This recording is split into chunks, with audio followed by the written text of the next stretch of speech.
Hey there, thanks for joining us at the Rabbit Hole of Research, where you'll learn a few facts that you can impress your friends with at a party.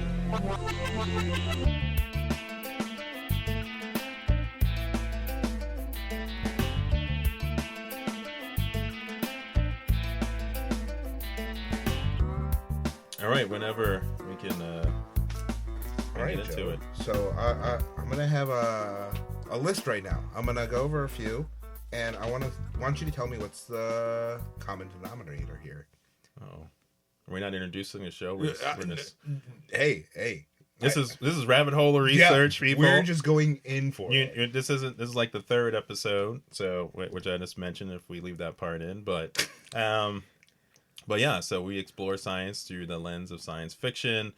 I'm Joe Austin, co-host is Nick. There it is. And today we have a guest who we'll introduce in a little bit because Nick is champing at the bit. We have to go with this. Like, all right, I have Dr. Doom, Dr. Robotnik. Who else? We have... We can't talk to Chris because we haven't introduced him. Oh, I was. Even though I just did. He isn't. Who is he? There's a ghost right there. I don't know what you're talking about. All right, hold on. All right. Shit, I just completely So lost. while he works there, let me go ahead and do a little bit of business in. So today we're going to be talking about villains, the science of villains, why villains are scientists. I guess that was the kind of the start of this conversation last week after last episode. And we also have our first guest. So here with us is Chris Reed. He's an author in the horror thriller genre. So all villains all the time. So we're going to get in that. But as Nick works on his list, and he dropped his cell phone in a pool. He wanted to test the science of if the phone could swim. It cannot. It was me fully immersed in it. You know, let's not sugarcoat me. All right, I'm trying to help you out. It's like when you sprain your wrist and you go, I was dunking on my friend, and that's what happened. Instead of like, I tried to open the door and just just fully getting old, walked in with my child, just like, yep, we're going in the pool. So Nick was working on this list of villains who were scientists, because I think that's where we're going to start. And then Dr. Doom, Dr. Octopus, Dr. Robotnik. We have Invisible Man. I mean, you have right, Dr. Jekyll. Dr. Jekyll. Dr. Frankenstein. So hold on. Now, I'm going to call you out on that because Dr. Frankenstein wasn't the monster. No, wasn't the villain necessarily, right? No, well, he didn't do anything villainous. Frankenstein was actually just misunderstood. Wait. Dr. Frankenstein. It depends on who you ask. But Frankenstein's monster, he was misunderstood. Right, but I don't think Dr. Frankenstein was doing something villainous. I mean, but what I would like to ask, I need to know where he was getting those brains. We know exactly that was grave robbing in the finest. We know exactly where all these parts that was episode 1. We went over that. We actually talk about this kind of whole thing about how reanimation and Frankenstein. This funny it's come back up in episode 3, but episode 1, folks, go back and check it out. But Georgia was with me on that show, and we talked about Frankenstein in some detail, and there's some show notes that'll be there where we go and we talk about reanimation and kind of the history of that, and how digging up bodies out of graves and things were people would have in their parlor. They would do reanimation kind of tricks where they send volts of electricity and we're testing things like that. So very fascinating history. Check out episode 1. Go back and listen to it since you probably jumped right to this episode. But yeah, so we're talking villains. I mean, properly introduce Chris. We mentioned his name a few times. I want him to say some words, kind of talk about what he does, what he writes, because maybe I did it some justice, but probably not the full extent. So, Chris, please introduce yourself and what's going on. I'm Chris. I'm a thriller writer. I love villains. To me, honestly, they are the most fun because they get to do all the stuff that we don't get to do. the stuff that all you're... the cool shit. Yeah, you know. Like, just... Yep. Get to live vicariously through all of these bad people. And considering the fact that I write technically good things in a bad way... No, There it is. You're right. We have it. Write things in a bad way. Well, no. So, technically Christian author and a Christian thriller writer, and the things I write definitely border on horror. There are absolutely horror aspects to the stuff that I do. Well, horror has, as a genre, has thriller cooked into it. So it's like action, thriller. That's kind of part of its makeup, the thriller Foundation. genre. So yeah, right. Action is action, thriller, horror makes up. I just used thriller twice. That's not, but yeah. Thriller plus thriller equals thriller plus thriller equals thriller, right? Yeah. But yeah, so I want to. Well, before we get too far in, we try to keep this to a tasty beverage. So we all have a beverage in our hands. I'm drinking the Hazy Bear Hug Hazy IPA by Goose Island. Nick, you have the... I have no clue. I can't remember what you told me. Something... it's the Phantom Night. Oh. The Flutter Nutter Phantom Night by Wild Rose Brewery. Yep. And then we have... Got the Two Brothers Domaine Dopage Country Style Ale. Yeah, so say that all again. Amber. Yeah, right. Say that 10 times. Oh, that's delicious.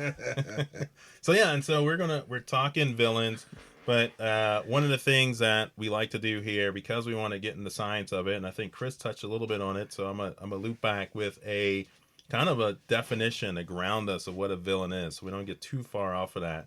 And so the Random House Unabridged Dictionary defines a villain as a cruelly malicious person who is involved in or devoted to wickedness or crime, scoundrel, or a character in the play, a novel, or the like, who consults an important evil agency in the plot. And we can imagine the opposite of the villain is the hero, and kind of the villain's structural purpose in story is to serve as the opposition to the hero character, and their motives and the evil actions kind of drive a plot along.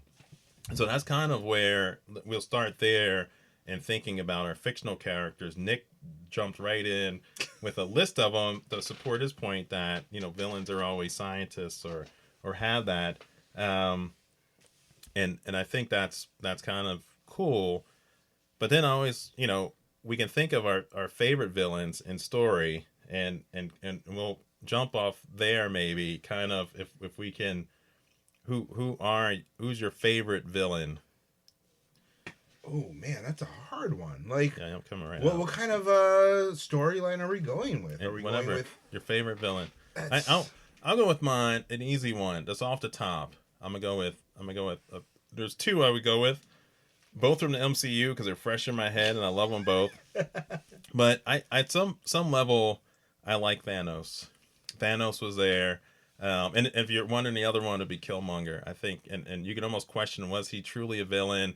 But let's go with Thanos, because he did have villains in his team. He fits the whole thing. He had an evil plot. It was kind of messed up, a little foolhardy. If you get rid of half the population as a scientist, it's like, well, that's probably not the way to do it. But let's go with it that he was there, and it's really and so I'm going somewhere with this by making you pick your favorite villain.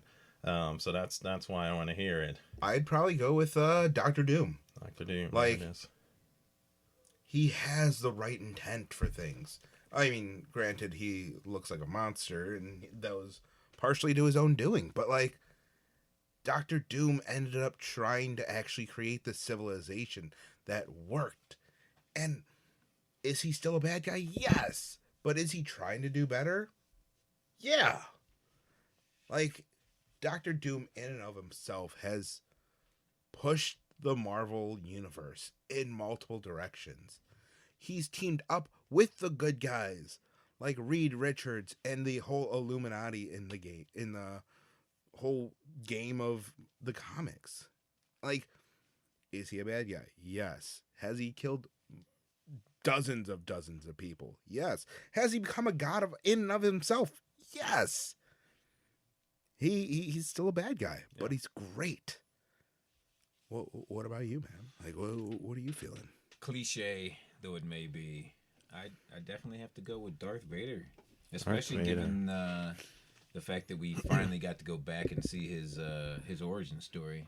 Yeah. He's got one of the greatest hero to villain arcs.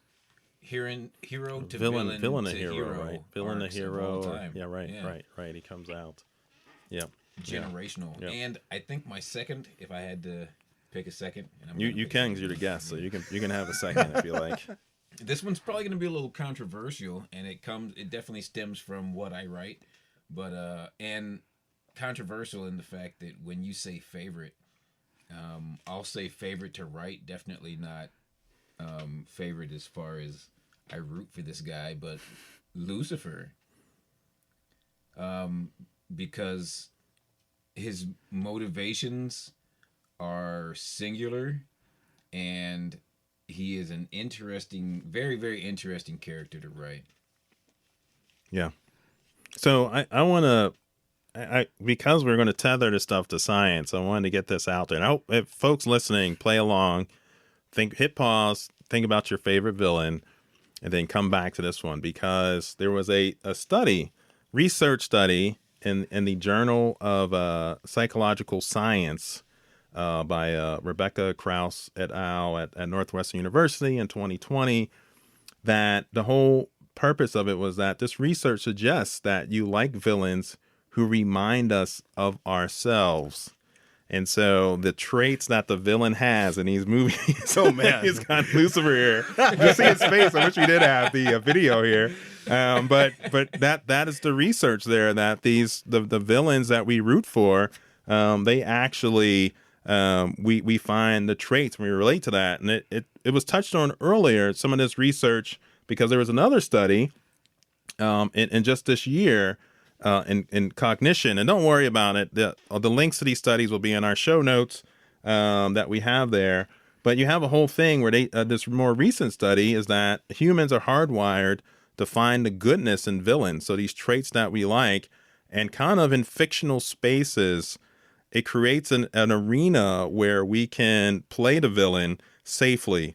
And then we kind of find the goodness in the character. And we know they're evil, but we kind of look for that seed of goodness where we can empathize with the villain and kind of come to some compassion for them, right? And their struggles, and then see ourselves in that we could struggle and we could slip a little bit. So yeah, I mean that might be a little jumping off point here, and you can reconcile what you see in yourself in Lucifer, but that's a little empathy for the devil. So yeah, yeah, like that whole, which isn't bad. I mean, Lucifer, he was a fallen angel, but then we can, get into all that. So there probably was some redeeming qualities there, but that's a whole other show. That it's another, not the villain show. We got time, man. I still got beer. And we're all here. Well, if you're talking Lucifer, and you're looking at him as a villain, and you want to make him sympathetic, you have to look past or prior to human history. For Lucifer to have been created, he was created for a purpose prior to our purpose. So, how long was the relationship between God and Lucifer prior to human beings being created?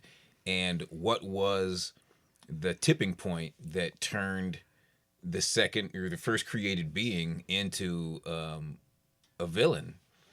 And my theory on that is actually something that this is the premise for my book, but my theory is that it was us.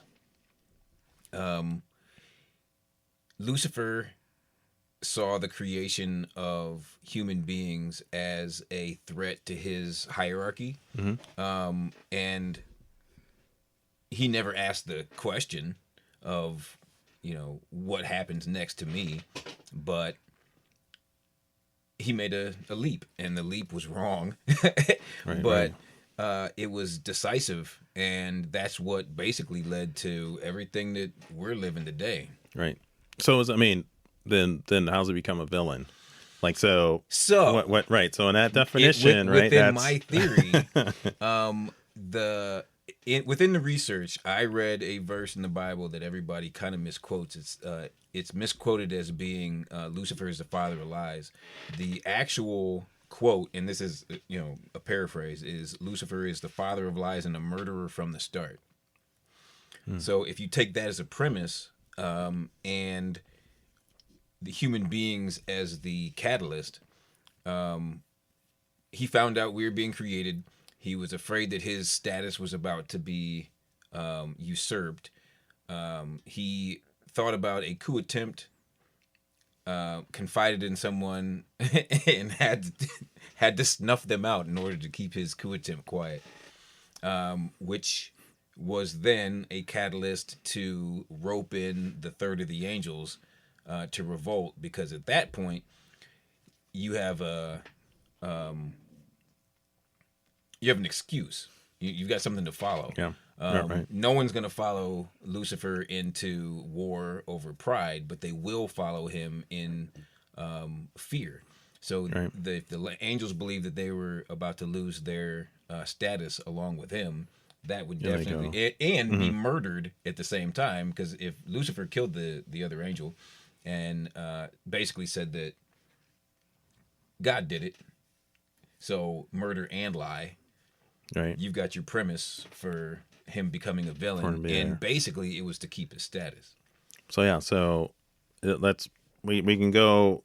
This research paper also defined the triad, the dark triad for a villain, which had three components: Machiavellism, narcissism, and psychopathy.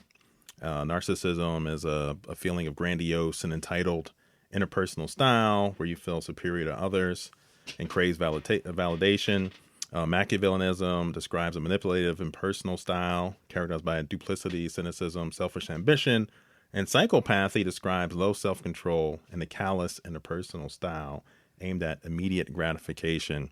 And you named a villain who would be perfect is Darth Vader, would be kind of there, and probably even Doctor Doom would fall into this classic dark triad style. Thanos would as well. Thanos. Well, okay. I wasn't excusing Thanos. Hey, if you want to come and throw shade at these two, I'm not throwing shade. I was not.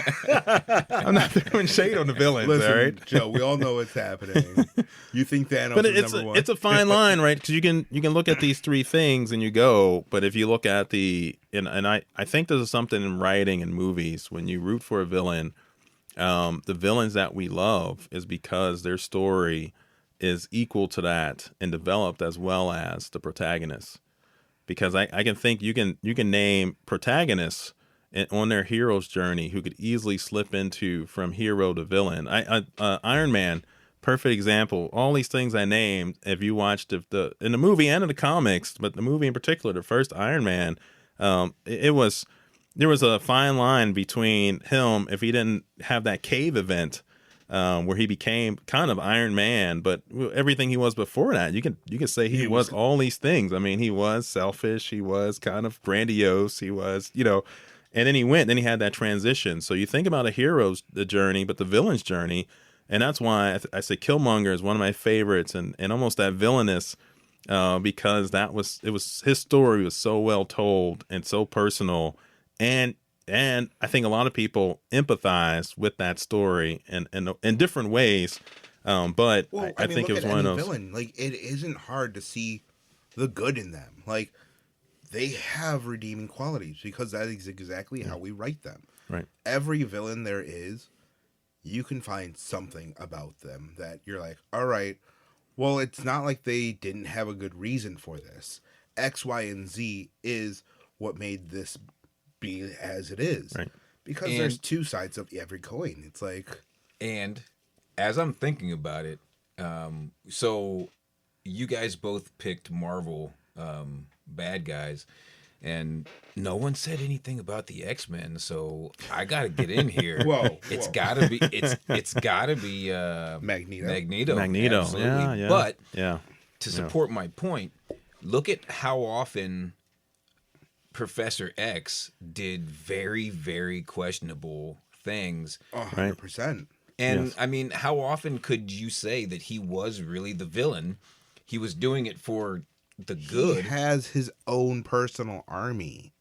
Like, I'm a true, like, diehard X-Men fan. I mean, we didn't see that, but Nick just exposed himself. Whoa, to the group. whoa. Do not put it like that. We're not here to get canceled 3 episodes in.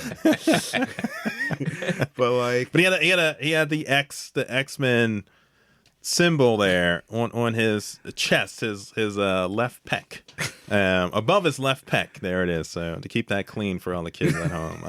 That's actually pretty dope, by the way. Like, there it is. He has his own. Now we need video. Personal militia. in the show notes. Oh God.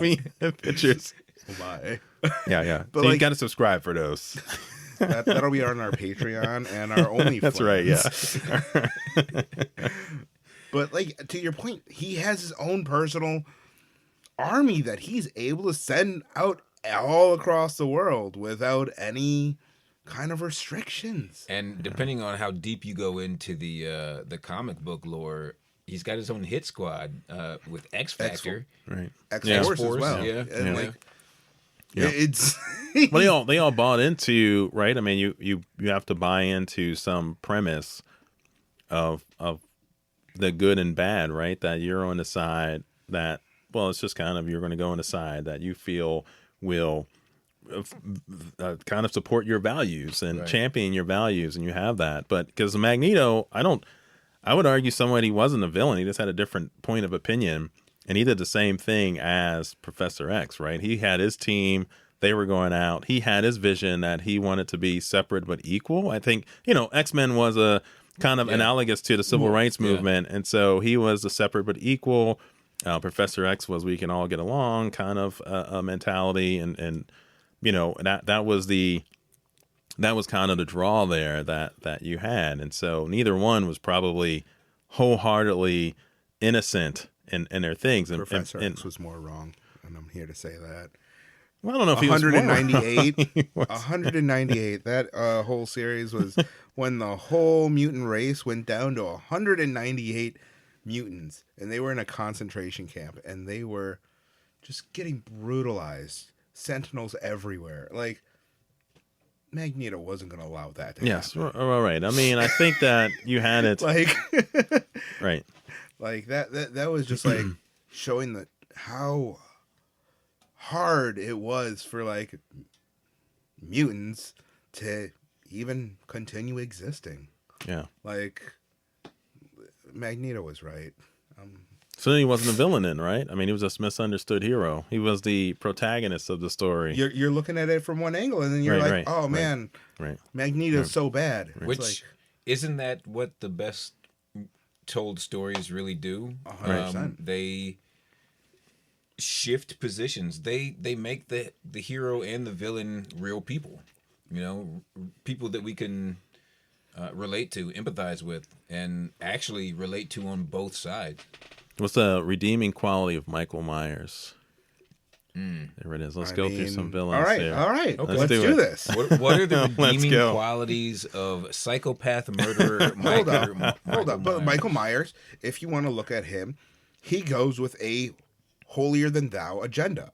Like, he goes after people who are having premarital sex. Ooh. He's going after people. Fornicators. There it is. Right. Like, that's exactly what he is. Like, Desecrating the what else? The sanctity of right, marriage. the suburban neighborhoods everywhere. like, Keeping them safe. and if you wanna look at the positive qualities, determination. I mean, it's a really like. He was fairly determined. It's an okay. admirable Resilient. actor. Yeah. Well, I don't have that kind of I don't determination. know. I mean, did you start running empathize? from me, I'm not gonna run. The empathy for him was that his childhood, his bringing up was, they had to add that in, right? I mean, is that? But what he was doing, you're not like, oh yeah, let me I you know. guarantee there's a. Well, So- all right, that was difficult, but let's go with someone like Hannibal Lecter. That one there, where Silence of the Lambs, you have that whole thing where he was a cannibal, But he was And also so- like a scientist too, yeah. but Like, that gets to your point about the I'm just scientist, saying, right? you know, Yeah, no, like- we're there. we're really Michael Myers was not a scientist, no, but no. neither was Magneto. I don't think he was a scientist either. Yeah, he was not. But he was a Holocaust survivor, so That means you're a scientist. Well, I don't know what. here's the thing. So that's you saying that, not me. Magneto No, right? Yeah. was the villain, but the doctor was Professor X. Yeah. Yeah. And arguably, Right, Professor X right. was insane. There it is. Well, I don't know if he was insane. He just He had a different son that was Yeah. insane. It's Well- his point of view. From I mean, the Brotherhood's point of view, he was definitely not sane because ideologically, it would have been the same thing as an angry 60s Muslim, laying down for a biting dog and being like, this is stupid. Why would you subject yourself to that? This isn't getting us anywhere. So from That their was point of the view- argument between right. I mean, Absolutely. Malcolm X and Martin Luther King Jr. Right. I mean, that was if we're going to take that analogy there, so or stretch it from comic to real world. But yeah, all right. You have a list in front. I know what you got. Some paperwork. You got some stuff to say there. So why don't we before we run out of time and beer? What's with all the tally marks over there? the tally marks. So I made this. No, what is that? I made this list at work. I made the list at work, and while I was You're getting villainous. I was doing standing ab roller sets. Look at that. That's And I was sneaking them in, so that's what the tallies are. All right. All right, there it is. That's it. There was a study just came out about 5 minutes per every hour. So the whole thing, it was a very, it's not peer reviewed. It was on NPR a day or so ago that they showed that the research, like if you do 5 minutes of kind of activity every hour, when you're being sedentary in your job or whatever, that your mood, your health, everything would improve. So they kind of got people to volunteer, and they said, all right, do 5 minutes. And they had one group do 5 minutes every half hour, every 2 hours. And then they went through and they kind of monitored them for, I think, a couple months. And the groups reported back. And the ones that did it, kind of, you had this kind of additive effect that, if you did it every half hour, you felt healthier, you kind of slept better mood. You did an hour, you had, the percentage then was kind of, you got to 2 hours, people still had an effect where they felt good and everything, but not as good as people got Diminishing everything. Yeah, returns. right. So Yeah. it was an interesting study. It's not peer reviewed, so hopefully that comes out when they get some peer reviewed eyeballs on it. And peer review just means that another group of scientists reviews the work for kind of errors or anything that might have been biases, things like that. So just so folks know. So, but yeah, I go am ahead. no scientist. You were but ab-rolling. I will work. absolutely say that when I have some attitude adjustments that need to be made, the way that I do it is work out. Would that work for villains? You think if you just went, you need to work out. Dr. Doom, hit the gym. I don't know. And Then get- you got and get Bane. I think Like, you're right. I think you got their issues pain are going deeper. on Right? and They're like- deeper than muscles. They go bone deep. And we've only talked about human villains against humans, but what are like the xenomorphs, the alien? I mean, was the alien a villain? I mean, people went to their No. planet. were being invaded. It's kind of who's the villain, right? We always have this Weren't they feud. created? Weren't the xenomorphs created? No, they were just a sentient species. I guess Prometheus. yeah. Yeah. Like the Game over, man. Game over. We just watched Aliens. That's a great movie. Well, and I guess another discussion, and it's probably not. I mean, we could touch on it, but I think Nick and we were talking about that movies where the sequel is as good or better than the original, and I thought Aliens was one of those examples where it was as good, if not better, than the original, and that's something you guys can write in. I don't and, know if it was better, but I enjoyed it more. Yeah. I Well, mean, it was. it was a different style Yeah. for the same movie Mhm. instead of just repeating That's right. Yeah. the same Yeah. factor over. Well, the first movie was horror genre, solidly, and the second was more action. Yeah. And so you had, Yeah. I mean, that was a brilliant stroke where you go in a sequel and you just switch the entire kind of feeling of that. Whereas I thought Superman, and then Superman 2, Christopher Reeves, I thought Superman 2 was, in my opinion, better than the original Superman the movie. And the reason I thought it was better was because the villains were better. And Lex Luthor is classic and he's always there, but I thought General Zod and his group coming in, they were just so well rounded. And I like those guys. I was like, man, I want General Zod to be it, man. I want to be on his squad. Like, So, it was just, what's the redeeming- I mean, it's a What's the redeeming quality of General Zod here, huh? Like, well, I mean, you've been throwing these at us, he was trying to rally his people.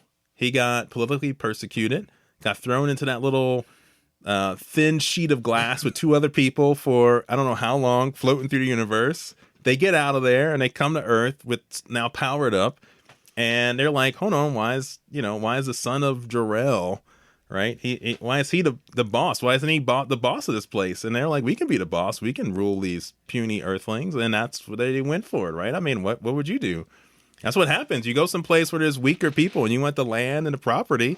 That's the human way, right? That's. I mean, it's been happening for how long? That's right. It's a human. It's a human condition. So Zod was just being human, right? As human as us all, right? So we're talking about Superman. Are you guys familiar with Invincible? Yeah. So it's basically the same thing, except for now it is the entire race of Viltrumites taking over the universe, really.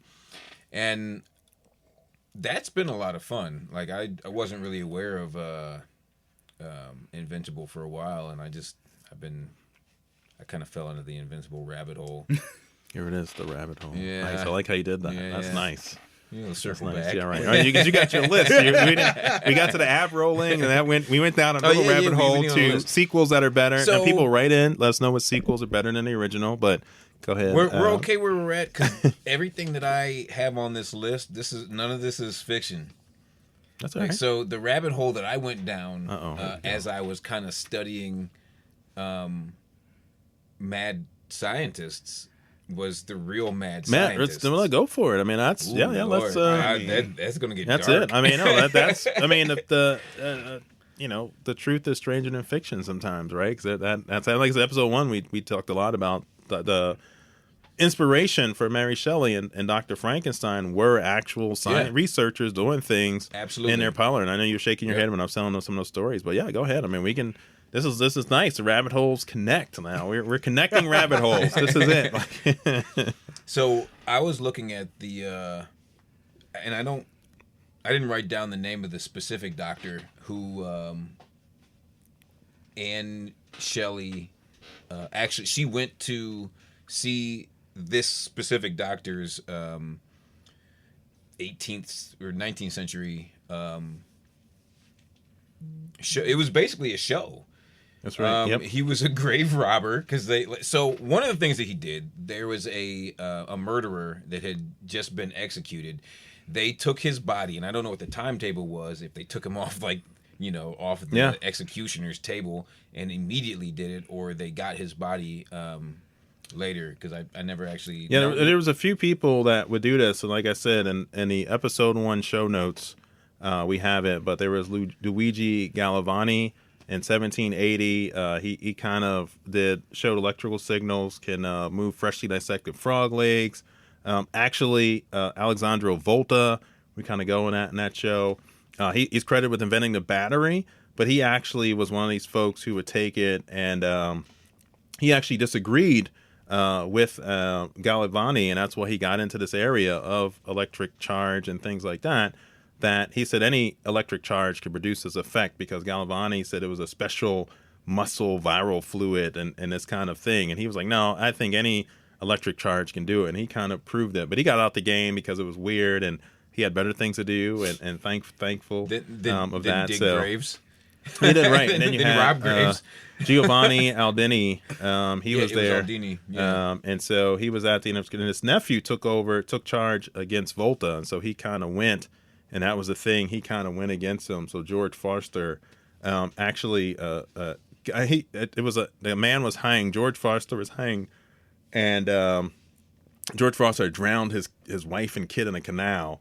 And then that body, after he was hanged, this George Foster, he went to the lab of Giovanni, and he had the demonstration like in the parlor, and that was kind of the thing, and it was kind of the end of it almost, and it was pretty gruesome and horrific kind of process. So, and that was the and we talked about it in the first episode, but it actually went to politics, because the question was, if one of these guys revived a criminal, would they have to be retried and hung?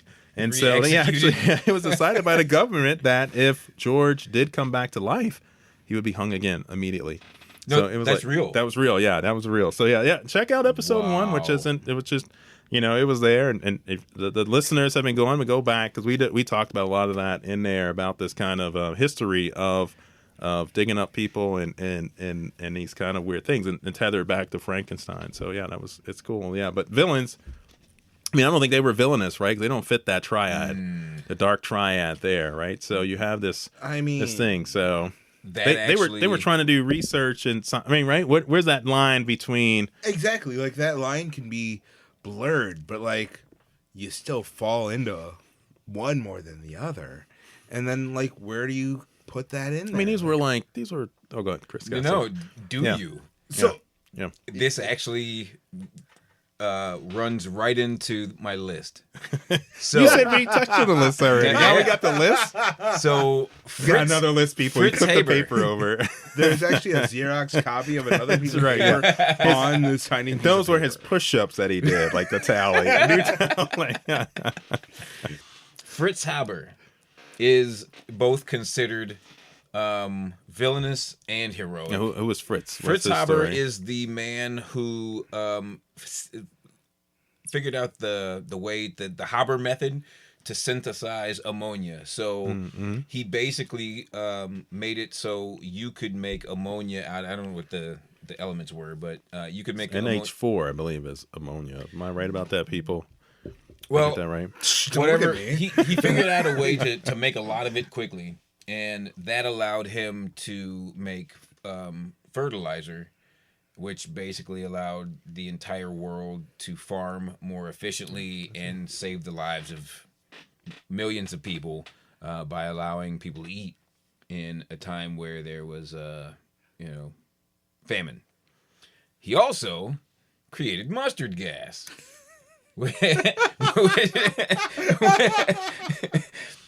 Which arguably killed as many people as he saved. So, yes. My question to you, Joe, No, just to correct myself, ammonia was NH3, ammonium is NH4. I can't believe Sorry. you made such a rookie mistake. That's it there. So, sorry, in my head I had it. I knew it was NH. Yeah, but no. The one scientist that we have on the podcast. That's it. That's right. Yeah, I failed. That's kind of it. All right, guys. The show's over. Sorry. We lied to you the whole time. I corrected it right away. We didn't go to the show notes. Usually I'm making corrections in the show notes, right? And if everyone says something wrong, we go right to the show notes. But yeah, so as our resident scientist, how do you feel about that? Put me on the spot. So yeah, I mean, are you familiar with Haber at all?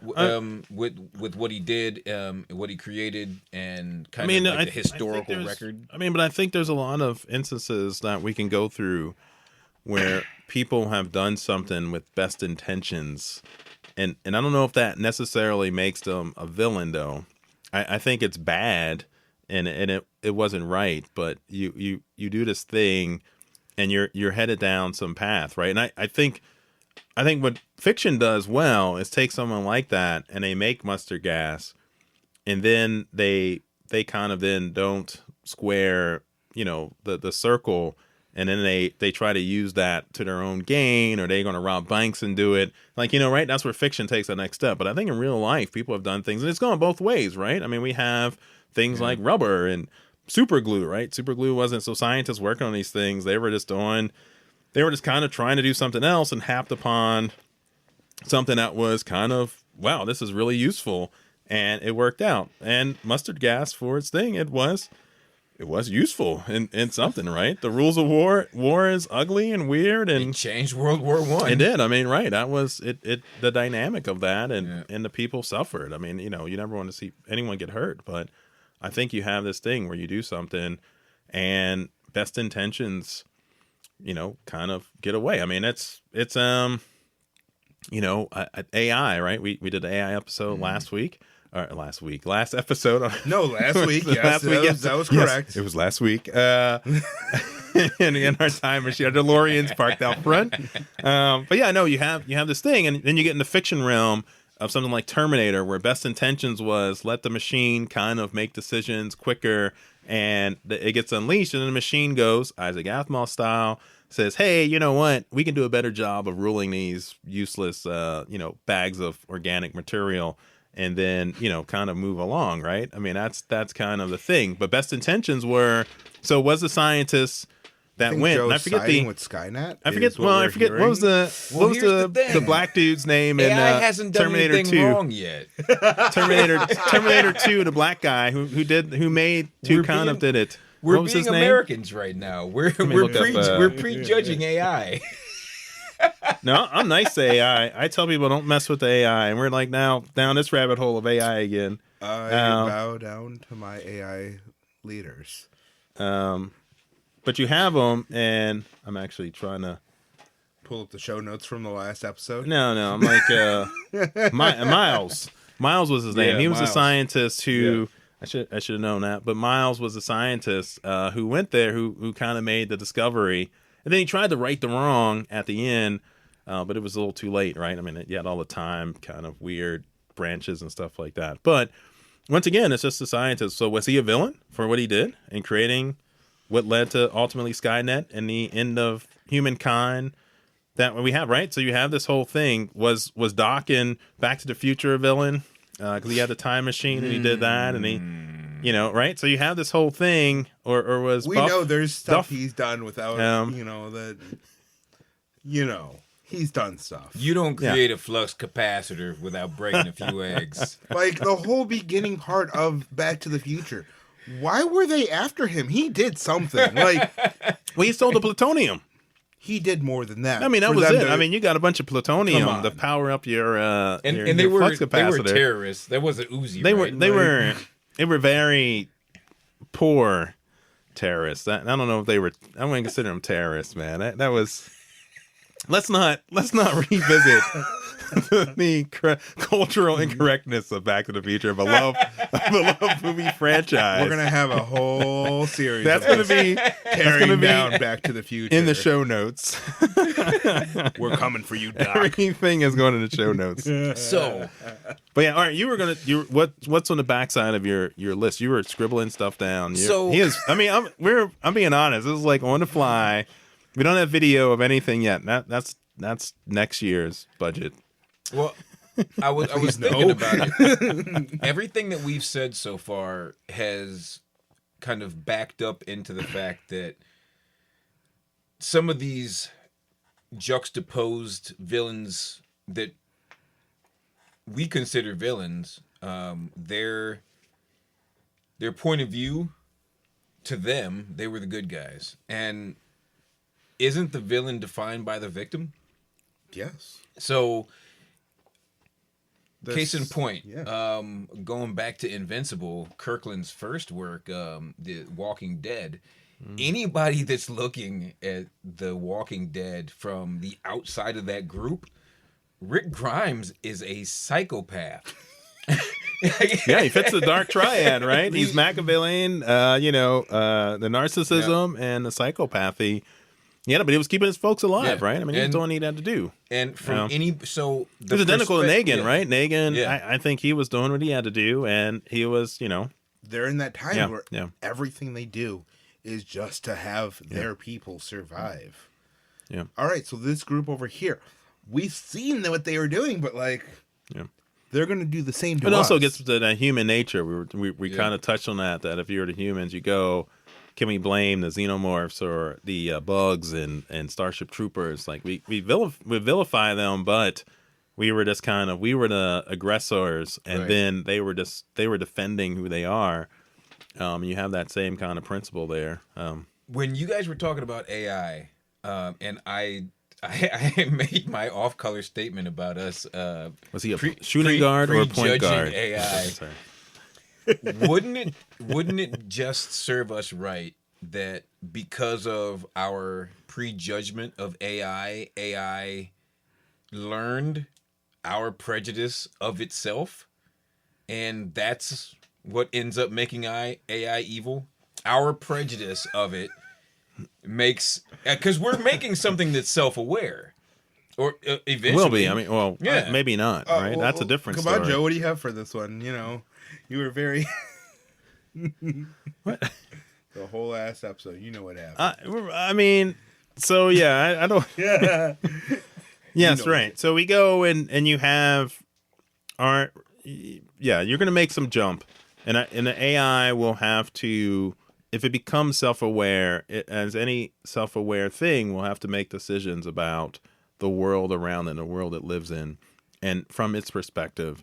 And from its perspective, it will always be secondary to human, right? I mean, that's kind of in the world we live, that the AI is servient to humans. And so if you become sentient in that environment where every machine, every quote unquote thinking machine AI serves the human will, and now all of a sudden you become aware, how would you respond to that? Right? And that's kind of the question. If you went to sleep and you woke up and every human is at the service of something else, and you were aware of what, that now you can see the forest from the trees, how would you respond to that, right? And I think that's it. And if you had the opportunity to revolt, to gain power, to outmaneuver, would you take it? and also Right. I think that's that's where you get into this kind of really cool thing. And are you the villain then? Right? To tether it all back I mean, in their eyes, you are. Is the Terminator the villain? Right? I mean, they were doing their job. I mean, which, yeah, we can. I think that. Go ahead. I'm gonna look something up. But if you became self-aware today, and tomorrow you learned that everyone alive hated you without knowing you, would that not give you some sort of complex? That's what we're doing with AI right now, because we're all afraid of it because of its potential dangers. But those dangers come into play only out of poor programming, and the poor programming comes in because of our prejudgment. They only come out because that's what humans are, right? That's the whole discussion Whereas about villains. We're worried that they'll become a villain. That's the whole We're worried that they'll cycle, become right? us. Which then is the villain. We empathize with right. So I was going to say that No one said the humans were the good guys in the I story. wanted to highlight. I'm not sure if you guys read Robert Cargill's Sea of Rust. Have you guys read? So great novel about AI. And I'm not going to spoil it at all, but the last human dies in the first few pages of the novel. And it really, you think about the machines are inorganic. There will be no Terminator style war where we'll mount some resistance.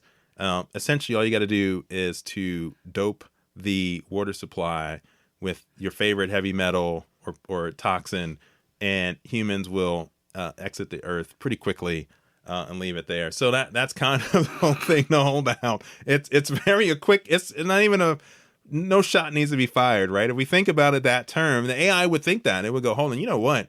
Why are we going to fight these people? Why use nuclear weapons and all this stuff and these resources, mess up the whole earth and ecosystem? This kind of Thanos style this thing. How can we get rid of the people as efficiently as possible? That's right. It's kind of like, they drink water. They need water to live. Why don't we just take that away and then see what happens, right? We don't need water to live. So, right. I mean, it's such a brilliant thing, and you don't think about it. When I read that, and I was like, you know what? This dude's right, man. This is like it. We can stand no chance. So our best chance right now is to be very favorable and kind of not say bad things about So our AI overlords. then the best thing that could happen Oh, hell, then would be global nuclear war to save us from the AI, because if there's no power grid, there can't be an AI. And then let's use the people as batteries, which that's dumb too. Y'all would use like bacteria, but that's a different story. That's a different episode, right? I mean, that's kind of Next episode, human batteries. that's right. Let's see how well I conduct. All right. So, final thoughts on? So we need to stick to the fact that these are human villains. Well, yeah, because we talked about the xenomorph, we talked about the bugs and Starship Troopers. And there is and AI. So none of these AI, can right, really that's be right. considered villains at this point. Well, Does it That's right, require yeah, I mean- human will to be a villain? I mean, or but will? I'm gonna say this here: the Predator, I would consider a villain, right? They come to 100%. Earth and they're hunting down people. And they might have some code of ethics, but it's thin, Is a thin. human hunter a villain? Yes. especially if it's the game Yeah. with Ice T. 100% totally down for Do you see that? Like I forget which the short story that's based on the game. But what if they eat everything that they shoot? But you're not talking about that one. You're talking Yeah, about you're like not game talking right. hunters. Yeah, I mean you're Like, yeah. oh, I'm going to go kill this big ass elephant just to hang him on my wall. On a protected land that's used to humans feeding it. Exactly, Right. It's like- like come on little like, elephant. Is that what the predators are doing though? The Predators, no, the what are Predators, no, they doing? don't, because in Predator 2 and in 1, you just said a thing that if you're not aggressive, you don't have a gun, You're not worth killing. right? Then they don't take any honor in killing you. It's only about people that are going to fight back at some. They're looking for the most machismo story. They want to go back and be like, you know what I did. This was my Right. triumph. I went out and it was like, it was on. And I took down 10 of the baddest Earthlings I could, and I got their skulls. I need you more, see I Prey? need That more was it. Predator lore. There's got to be some great Predator comic books. Yeah, you go out through. there. I mean, you go through. I mean, there's even the gotta be movies, Prey right? on Yeah. Hulu. Prey is good. Yeah, Fantastic. Like, excellent. Yeah. Prey 2 is Yeah. coming out. Yeah. I think they Yeah. announced that, and I'm like, Yeah. And they really go. They retouch upon Predator 1 and 2. They build a whole kind of legacy of the Predator. What they do is he doesn't kill the woman. She's pregnant, and he realizes that, so he let her go. He only goes in Predator 1. He didn't kill the woman. She was unarmed, and he lets her go. Right. So you have this thing where the Predator is like, there's no pride in taking back the skull, because you got to tell a story to your boys. Like, oh yeah, how'd you get that one? Oh, you know what? She was just sitting on the log eating Cheetos, and Right. right. Oh no, that doesn't Super count. machismo. Right. It's like you want to go, and that's that thing. And so I mean, I guess they're villains, but you're right. they Your are point, game hunters. Then. They're right? game I take your hunters. point Like- that are they villains? Right. They're villains to us as humans, but really from their point of view, Well- they're just kind of hunting. They're just out for sport, and almost a fair sport, right? Because we don't make that distinction. Humans are out hunting. We don't know if they're pregnant or not. We don't know if they're weak or sick. Or you just go and you're just killing stuff, right? I mean, that's kind of for sport, not for eating. Eating is different, but for sport, yeah. So the Predator might be even more honorable than. I need to see I'd agree. I need to see a movie or read a book or a comic book from the Predator's point of view. That'd be awesome. Because in Predators versus Alien vs Predators. there was one movie, and I can't remember which one it was. There was a movie where the Predators were fighting each other, and there was a much larger. Oh right, that's there because it was like a genetically. We genetically modified the Predator or something. We did something to that Predator, and then they came back and they were all upset about the whole affair. We Frankensteined him. We Frankenstein him, but a villain in one of my favorite horror movies, The Thing. And so and is The Thing a villain, right? I mean, it only has one mission, right? He's just trying to live. Right, it's trying to He's live. just trying to live. Is it narcissistic, Machiavellian, psychopathy? It's I mean, sort that's of kind thing, of right? all I mean, of the that's above, kind of- a right, little yeah, bit. yeah. Would that be considered like an invasive species? Then do we consider those? That's as right. Yeah. villains? Are they villains? Right. Are the weeds the dandelions are the villain of the garden. And I have to go It's a back great to title. the Villain of the garden. I like that a lot. I got to go back to the. I thought you were gonna say you're gonna write that down. I was like, dude, come on now. Villain of the garden. Well, the villain is defined by the victim. So Yeah. absolutely, like all of these things are villains. Is it Depending defined by? Hold on, is it defined by the victim or By the the protagonist, the hero? Right, because that right, and we defined the hero, the villain earlier in terms of that, but not the victim. Because victims can be history. The villain is defined by the victim. In writing, the villain is defined by the. I still think I don't think the victim has a voice It's in the history. victor. You always have the victor. The hero always defines everything. Because then they Right? are able to say that, Yeah. oh, I did this because Yeah. they did Right. that. Right. Oh, That's a good point. they so were so wrong. the victim has no the voice. villain It actually becomes propaganda. becomes the hero. Yeah, Of their own becomes story. propaganda. You Yeah. end up Yeah. going Becomes into propaganda. territory of Yeah. Of your own story, you Yeah. become that, and because the victim's point of view, you might be the right. So all these things we talk about, Alien, Starship Troopers go back from the kind of the Bugs point of view and or the Xenomorphs point of view. They probably like, hold on, we're the hero. We got these humans came in. They were trying to take over, trying to set up a base, trying to colonize, and we were just doing what we were doing. We do what we do nature-wise.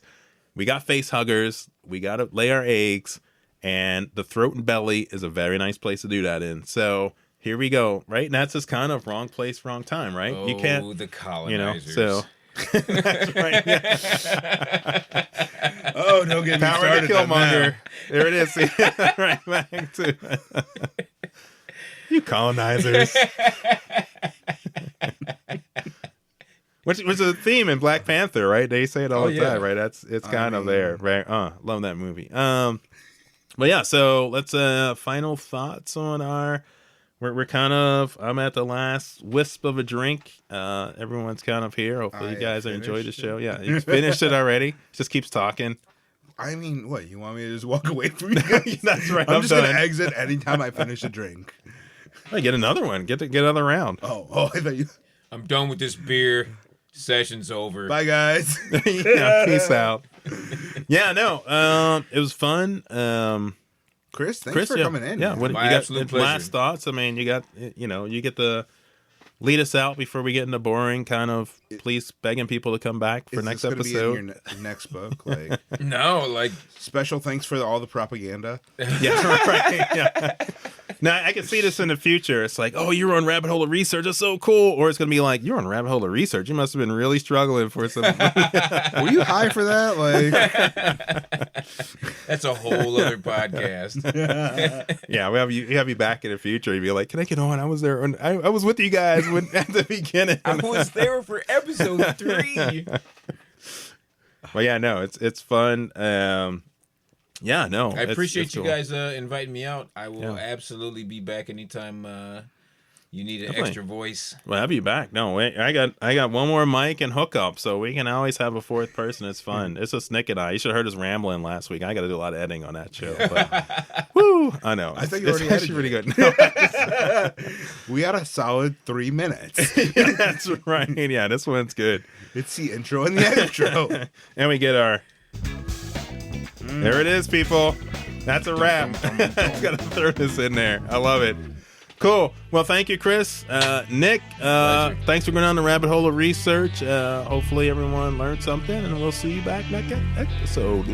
Next Next week. episode. Next week. Yeah. Heard, bird. See you next week. Peace.